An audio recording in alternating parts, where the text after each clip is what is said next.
श्री राम के जन्म से लेकर मंदिर बनने तक की कहानी, हर एक खासियत, प्राण प्रतिष्ठा और अयोध्या से जुड़ी A to Z जानकारी एक जगह है। राम मंदिर अयोध्या की धरती पर प्राण प्रतिष्ठा के लिए तैयार है। यह ऐसा दिन है जिसका सदियों से इंतजार किया जा रहा है। कई दशकों की कानूनी लड़ाई के बाद राम मंदिर बना है और अब प्राण प्रतिष्ठा का समय आ गया है। देश भर से हजारों लोग, साधु संत और धर्माचार्य अयोध्या पहुंच रहे हैं। आज हम आपको अयोध्या के रामलला की यात्रा पर चलने का निमंत्रण देते हैं, जिसमें आपको मुगल काल के इतिहास से लेकर राम मंदिर बनने की पूरी कहानी बताएंगे। इसके अलावा राम मंदिर की हर एक खासियत, कितना भव्य है, कैसे तैयार हुआ, क्या खास है, सब जानकारी इसी यात्रा में देंगे। राम मंदिर के उद्घाटन के साथ ही राम भक्तों के 500 साल का इंतजार खत्म हो गया। रामायण के अनुसार भगवान श्री राम का जन्म अयोध्या में ही हुआ था। बताया जाता है भगवान श्री राम के पुत्र कुश ने अयोध्या में उनका मंदिर बनवाया था। अकेले अयोध्या में सीताराम के 3000 मंदिर थे। इतिहासकार बताते हैं 5वीं शताब्दी में इनमें से कई मंदिरों की हालत खराब होने लगी थी। उसी दौरान उज्जैन के राजा विक्रमादित्य अयोध्या आए और उन्होंने मंदिरों को ठीक करवाया। फिर कई सालों तक मंदिर ठीक रहे। 21 अप्रैल 1526 को बाबर और इब्राहिम लोदी के बीच युद्ध हुआ। 1528 तक बाबर की सेना अयोध्या पहुंच जाती है। दावा किया जाता है कि मुगल बादशाह बाबर के कहने पर ही मंदिर तोड़वाकर मस्जिद का निर्माण करवाया गया था। बाद में इसे ही बाबरी मस्जिद के नाम से जाना जाने लगा। उस वक्त बाबर का राज था और उसकी जड़ें काफी मजबूत थीं। इसलिए 250 साल बीत गए, कोई हलचल नहीं हुई। यूरोपियन जियोग्राफर जोसेफ टिफेन थेलर 1766 से 1771 के बीच इसी स्थान पर थे। उन्होंने अपनी लिखी किताब डिस्क्रिप्टिव इंडिया में यहाँ राम चबूतरा होने की बात कही है। 1813 में पहले हिंदू संगठनों ने दावा किया कि बाबर ने राम मंदिर को तोड़कर मस्जिद का निर्माण किया गया। यहाँ से ये मामला फिर उठने लगा। उस वक्त देश पर अंग्रेजों का शासन था। 1853 में पहली बार यहाँ सांप्रदायिक हिंसा हुई। विवाद बढ़ता देख 1859 में अंग्रेजों ने विवादित वाली जगह के आसपास बाड़ लगवा दी। 1885 में पहली बार मामला अदालत में पहुंचा। महंत रघुवीर दास ने फैजाबाद जिला अदालत में राम चबूतरे पर मंदिर बनाने की याचिका दायर की, जिसे कोर्ट ने खारिज कर दिया। 1949 में मस्जिद के भीतर भगवान की एक मूर्ति मिली। हिंदू पक्ष ने भगवान राम के प्रकट होने का दावा किया तो मुस्लिम पक्ष ने कहा कि हिंदुओं ने चुपके से मूर्तियां अंदर रख दी। दोनों पक्षों ने एक दूसरे पर केस किया। उधर प्रशासन इसे विवादित ढांचा मानकर ताला लगवा दिया। 1950 में गोपाल सिंह विशारद ने याचिका दायर कर राम चबूतरे पर पूजा की अनुमति मांगी। 1959 में निर्मोही अखाड़ा ने कब्जे के लिए तीसरी अर्जी दाखिल की। 1961 में यूपी सुन्नी वक्फ बोर्ड ने याचिका दायर करते हुए मस्जिद की जमीन पर अपना दावा किया। 1986 में जिला अदालत ने विवादित ढांचा का दरवाजा खोलने और दर्शन की इजाजत दी। 1989 में विश्व हिंदू परिषद ने विवादित जमीन पर राम मंदिर का शिलान्यास किया और पहला पत्थर रखा। विश्व हिंदू परिषद ने विवादित जमीन पर मस्जिद की जगह राम मंदिर बनाने का आंदोलन पहले ही शुरू कर दिया था। 90 के दशक में राम मंदिर का मुद्दा ही राजनेताओं के लिए सर्वोपरि था। 1990 में लाल कृष्ण आडवाणी ने मंदिर निर्माण के लिए रथ यात्रा निकाली।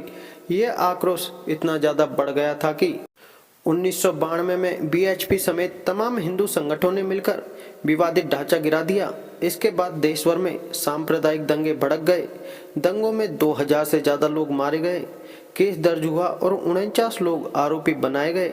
लाल कृष्ण आडवाणी, उमा भारती, मुरली मनोहर जोशी, कल्याण सिंह, चंपत राय, कमलेश त्रिपाठी समेत तमाम बीजेपी और विहिप नेताओं को आरोपी बनाया गया। 28 साल बाद कोर्ट ने सबूत के अभाव में सभी आरोपियों को बरी कर दिया। फैसले के वक्त 17 आरोपियों का निधन हो गया था।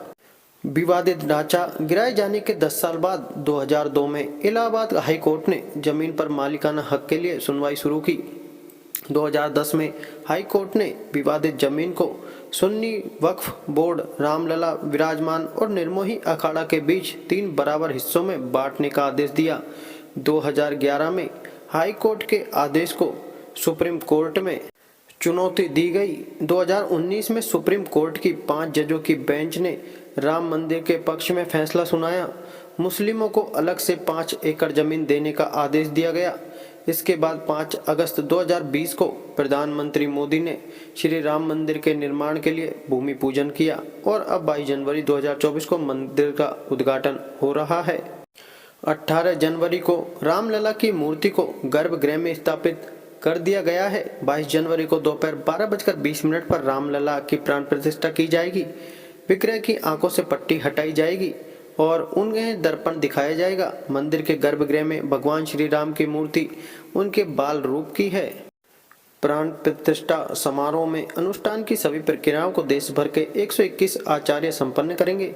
इस दौरान प्रधानमंत्री मोदी, मोहन भागवत, यूपी राज्यपाल आनंदीबेन पटेल, सीएम योगी आदित्यनाथ और अन्य गणमान्य भी उपस्थित रहेंगे। प्राण प्रतिष्ठा की पूजा के लिए 9 हवन कुंड और 2 मंडप तैयार किए गए हैं। 8 दिशाओं के लिए 8 हवन कुंड बनाए गए। 1 हवन कुंड आचार्य के लिए बनाया गया है।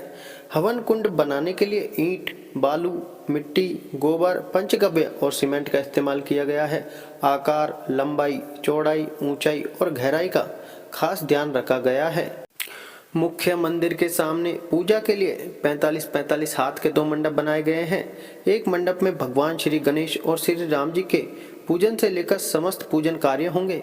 दूसरे मंडप में श्री राम जी के विग्रह से जुड़े संस्कार होंगे। गर्भगृह में स्थापित हुए 5 वर्षीय बाल रामलला की मूर्ति अद्भुत होगी। ये श्यामल रंग के पत्थर से तैयार की गई है। रामचरितमानस और वाल्मीकि रामायण में जिस तरह से बाल रामलला का वर्णन किया गया है, ठीक वैसा ही स्वरूप होगा। धनुष बाण मूर्ति का हिस्सा नहीं होंगे। मूर्ति अत्यंत जीवंत और मन को भा लेने वाली होगी। ऐसी मूर्ति जिसे एकटक देखने के बाद भी आंखें तृप्त होने के बजाय प्यासी ही रहेंगी। आंखें नीलकमल जैसी, चेहरा चांद जैसा, लंबे बाल, होठों पर प्यारी मुस्कान। मूर्ति का वजन करीब 1.5 टन है। 51 इंच ऊंची है। खास बात यह है कि मूर्ति को जल या दूध से स्नान कराने पर पत्थर का उस जल और दूध पर कोई प्रभाव नहीं पड़ना चाहिए, यानी कि वो जल और दूध पीने योग्य होगा। मानवीय शरीर पर कोई दुष्परिणाम नहीं होगा। राम मंदिर का डिजाइन गुजरात की सोमपुरा फैमिली ने तैयार किया है और राम मंदिर का पूरा नक्शा परंपरागत नागर शैली पर आधारित है। नागर शैली वाले अधिकतर मंदिरों का निर्माण एक पत्थर के चबूतरे पर किया जाता है। ऊपर तक जाने के लिए सीढ़ियां होती हैं। गर्भगृह हमेशा सबसे ऊंचे टावर के नीचे स्थित होता है। चौकोर आधारों वाले सरल शिखर होते हैं।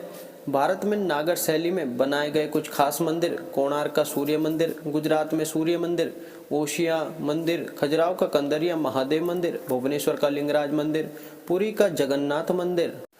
अयोध्या में भव्य राम मंदिर बनाते वक्त हर छोटी और बड़ी बात का ख्याल रखा गया है। पहले चरण का काम पूरा हो चुका है। मंदिर का 3 मंजिला निर्माण किया गया है। हर मंजिल की ऊंचाई 20 फीट है। मंदिर निर्माण में 4000 से ज्यादा मजदूर लगे। मंदिर परिसर की कुल भूमि 2.7 एकड़। मंदिर निर्माण का एरिया 57,400 स्क्वायर फीट। मंदिर की लंबाई पूर्व से पश्चिम 360 फीट, चौड़ाई 235 फीट। भूतल से गर्भगृह के शिखर की ऊंचाई 161 फीट। भूतल से मंदिर का फर्श 16.5 फीट। मंदिर परिसर में 392 खंबे और 44 द्वार। खंभों व दीवारों पर देवी देवताओं की मूर्तियां। ग्राउंड फ्लोर पर कुल 160 खंबे, फर्स्ट फ्लोर पर 132 खंबे, सेकंड फ्लोर पर 74 खंबे। मंदिर परिसर में कुल 12 गेट। फर्स्ट फ्लोर पर श्री राम दरबार। मुख्य गर्भगृह में प्रभु श्री राम का बाल रूप। 20-20 फीट का अष्टकोणीय आकार का गर्भगृह। पूर्व दिशा से मंदिर में एंट्री। 32 सीढ़ियां चढ़कर सिंह द्वार। मंदिर के चारों ओर आयताकार परकोटा। परकोटा की लंबाई 732 मीटर, चौड़ाई 14 फीट। चारों परकोटा पर 4 मंदिर: सूर्यदेव, माँ भगवती, गणपति जी और भगवान शिवशंकर जी का। उत्तरी भुजा में माँ अन्नपूर्णा का मंदिर। दक्षिणी भुजा में हनुमान जी का मंदिर। दक्षिण पश्चिमी हिस्से में नवरत्न कुबेर टीला पर जटायु प्रतिमा। मंदिर में 5 मंडप: नृत्य मंडप, रंग मंडप, सभा मंडप, प्रार्थना मंडप, कीर्तन मंडप। दिव्यांग और वृद्धों के लिए रैंप व लिफ्ट। मंदिर परिसर में अपना power station, sewer treatment plant, water treatment plant, अग्निशमन के लिए पानी की व्यवस्था, भक्तों का सामान रखने के लिए लॉकर व चिकित्सा की सुविधा, स्नानागार, शौचालय, वॉश बेसिन की सुविधा। मंदिर निर्माण में लोहे का बिल्कुल नहीं हुआ इस्तेमाल, पत्थरों को जोड़ने के लिए तांबे का इस्तेमाल। मंदिर के नीचे 14 मीटर मोटी आरसीसी, धरती के ऊपर बिल्कुल भी कंक्रीट नहीं। मंदिर को नमी से बचाने के लिए 21 फीट ऊंची प्लिंथ ग्रेनाइट। तेज तीव्रता वाले भूकंप से भी कोई खतरा नहीं। 1000 साल तक भवन टिकने की उम्मीद।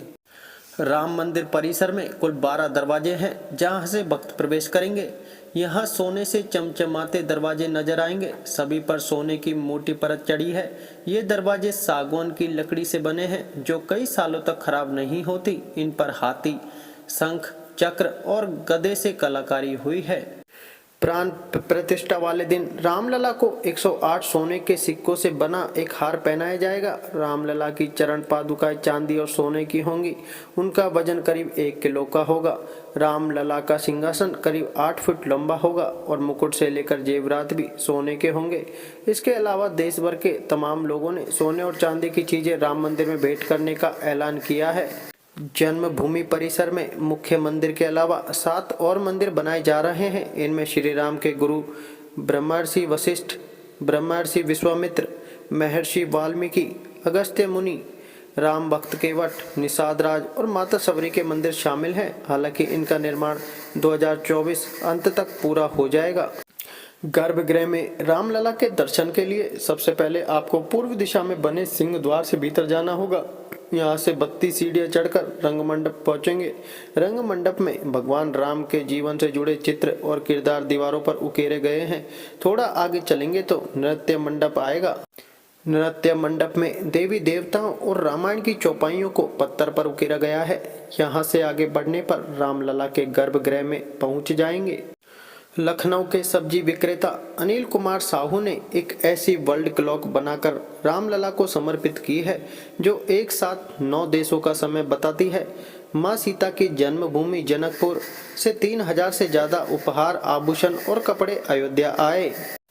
श्रीलंका का एक प्रतिनिधि मंडल ने महाकाव्य रामायण में वर्णित अशोक वाटिका की एक चट्टान भेंट की। गुजरात के बड़ोदरा में 108 फीट लंबी अगरबत्ती आई जिसका वजन 3610 किलो है और लगभग 3.5 फीट चौड़ी है। हैदराबाद से भगवान श्री राम के प्रति अटूट भक्त चल्लन श्रीनिवास शास्त्री सोने की परत चढ़े खड़ाऊ भेंट करने के लिए पैदल ही अयोध्या पहुंचे। बड़ोदरा के रहने वाले किसान अरविंद भाई मंगल भाई पटेल ने पंचधातु से बना 1100 किलो वजन का विशाल दीपक भेंट किया है। अलीगढ़ के ताला बनाने वाले सत्य प्रकाश शर्मा ने 400 किलो का ताला चाबी तैयार किया है। इसे दुनिया का सबसे बड़ा ताला और चाबी बताया जा रहा है। नागपुर के शेफ विष्णु मनोहर प्राण प्रतिष्ठा में शामिल होने वाले भक्तों के लिए 7000 किलो पारंपरिक मिठाई राम हलवा बनाएंगे। मथुरा में श्री कृष्ण जन्मस्थान सेवा संस्थान ने यज्ञ के लिए 200 किलो लड्डू अयोध्या भेजे। तिरुपति में श्री वेंकटेश्वर मंदिर के आधिकारिक ट्रस्ट ने राम भक्तों के लिए 1 लाख लड्डू अयोध्या भेजेगा। प्रधानमंत्री नरेंद्र मोदी ने 5 फरवरी 2020 को लोकसभा में राम मंदिर के लिए ट्रस्ट के नाम की घोषणा की थी जिसका नाम श्री राम जन्मभूमि तीर्थ क्षेत्र रखा गया। इस ट्रस्ट में कुल 15 सदस्य हैं। मंदिर के निर्माण और प्रशासनिक काम की देखरेख करना इसी ट्रस्ट का है। ट्रस्ट के सदस्यों में पद्मश्री एडवोकेट के पराशरण कामेश्वर चौपाल, स्वामी वासुदेवानंद सरस्वती, स्वामी विश्वप्रस्त तीर्थ, युग पुरुष परमानंद गिरी, महंत दिनेंद्र दास जिनके नाम प्रमुख है। श्रद्धालुओं की सुविधाओं, सुरक्षा का ध्यान रखना, भीड़ नियंत्रण करना, बजट का प्रबंधन, पूजा पाठ, अनुष्ठान और धार्मिक आयोजन करना सब ट्रस्ट का काम है। इन सब कामों में सरकार का कोई हस्तक्षेप नहीं होगा। राम मंदिर ट्रस्ट को देश विदेश से करोड़ों रुपए का दान मिला है। शुरुआत में ट्रस्ट का लक्ष्य 11 करोड़ लोगों से 900 करोड़ रुपए का चंदा जुटाना था, मगर मीडिया रिपोर्ट्स के अनुसार अब तक 5000 करोड़ रुपए से ज्यादा का दान मिल चुका है। श्री राम जन्मभूमि तीर्थ क्षेत्र ने मार्च 2023 में बताया था कि उनके 3 बैंक खातों में 3000 करोड़ रुपए आ चुका था। बताया जा रहा है कि कई भक्तों ने सोने के सिक्के और बिस्किट तक दान दिए हैं। रिपोर्ट के अनुसार राम मंदिर बनने की अनुमानित लागत करीब 1800 करोड़ है। राम मंदिर में हर दिन दर्शन करने का समय सुबह 7 बजे से 11:30 बजे तक और दोपहर 2 बजे से शाम 7 बजे तक रहेगा। कुछ खास अवसरों और त्योहारों पर समय बदल सकता है। श्रृंगार आरती का समय सुबह 6:30 बजे का है। भोग आरती दोपहर 12 बजे और संध्या आरती शाम 7:30 बजे होगी।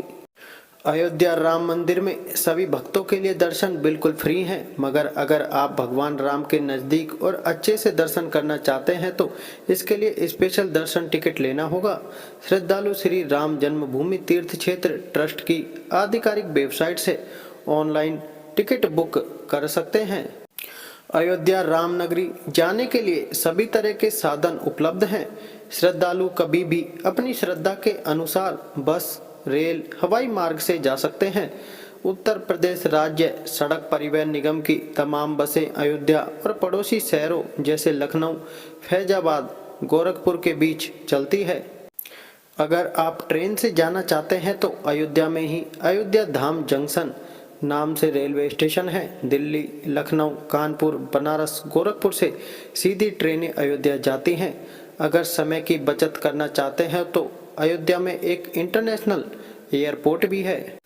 दिल्ली और मुंबई से अयोध्या के लिए एक डायरेक्ट फ्लाइट की शुरुआत की जा चुकी है। इसके अलावा गोरखपुर 118 किलोमीटर और लखनऊ एयरपोर्ट 125 किलोमीटर सबसे नज़दीक है। यहाँ से आसानी से टैक्सी, बस या ट्रेन से अयोध्या पहुँच सकते हैं। अयोध्या में 3 मंजिला भव्य राम मंदिर दिसंबर 2024 तक बनकर तैयार होगा। पहले चरण में अभी भूतल का निर्माण पूरा हुआ है। पहली और दूसरी मंजिल का काम इस साल अंत तक पूरा हो जाएगा। मंदिर निर्माण समिति के अध्यक्ष नृपेंद्र मिश्रा ने एक बयान में कहा कि राम मंदिर के कम से कम 1000 साल टिकने की उम्मीद है। रिपोर्ट के अनुसार साल के आखिर तक रोजाना 1.5 लाख श्रद्धालुओं के आने की उम्मीद है। अयोध्या में चारों ओर विकास ही विकास है। यूपी सरकार ने अयोध्या को विश्व स्तरीय शहर बनाने के लिए 30,000 करोड़ रुपए का बजट रखा है। यूपी सरकार का उद्देश्य अयोध्या को भारत की सांस्कृतिक राजधानी में बदलना है। ज्यादातर प्रस्तावित परियोजना 2024 में पूरी हो रही हैं। रामनगरी में विकास कार्यों की फहरिस्त बहुत लंबी है। इनमें से अयोध्या धाम रेलवे स्टेशन और अंतर्राष्ट्रीय हवाई अड्डे का लोकार्पण हो चुका है। सबसे बड़ा तोहफा इसी साल मार्च तक सोलर सिटी के रूप में मिलने वाला है। इसके अलावा कुछ इन परियोजनाओं पर काम हो चुका है। 4 लेन अयोध्या अकबरपुर बसखारी मार्ग, NH-27 से रामपथ तक रेलवे संपर्क, रेलवे क्रॉसिंग पर ओवरब्रिज, पर्यटन स्थलों और कुंडों का विकास, सड़कों का चौड़ीकरण, सड़क पर हेरिटेज लाइट, ग्रीनफील्ड टाउनशिप परियोजना, राजघाट पर पक्के घाटों का निर्माण, पुराने घाटों का जीर्णोद्धार, राम की पेड़ी पर दर्शक दीर्घा, श्रद्धालु भ्रमण पथ का सौंदर्यीकरण। अयोध्या में जमीन की कीमत 10 गुना ज्यादा बढ़ चुकी है। हाल ही में बॉलीवुड सुपरस्टार अमिताभ बच्चन ने अयोध्या में 14.5 करोड़ रुपए का एक प्लॉट खरीदा है। ये plot 7 star enclave the Saryu में खरीदा है। यूपी सरकार ने आवासीय जमीन की कीमत 37,870 रुपए प्रति वर्ग तय की है। वहीं मठ मंदिर चैरिटेबल ट्रस्ट की जमीन की कीमत 1.5 गुना ज्यादा तय की गई है। अयोध्या में सरकार ने जमीन खरीदारों के लिए कुछ गाइडलाइन जारी की है। राम मंदिर के आसपास किसी की भी जमीन होती है तो सेक्शन 1993 के तहत सरकार जरूरत पड़ने पर कभी भी ले सकती है। साथ ही मंदिर कैंपस के नजदीक बिजनेस करते समय इस बात का विशेष ध्यान रखना है कि आमजन की आस्था आहत नहीं होनी चाहिए। श्री राम मंदिर रामलला प्राण प्रतिष्ठा से जुड़ी समस्त जानकारी आपको अच्छी लगी हो तो वीडियो को लाइक करके चैनल को सब्सक्राइब करके बेल आइकन जरूर दबाएं। आशा करते हैं आप लोग श्री राम जी के भक्त हैं और चैनल को सब्सक्राइब करके बेल आइकन जरूर दबाएंगे। धन्यवाद। बोलो जय श्री राम।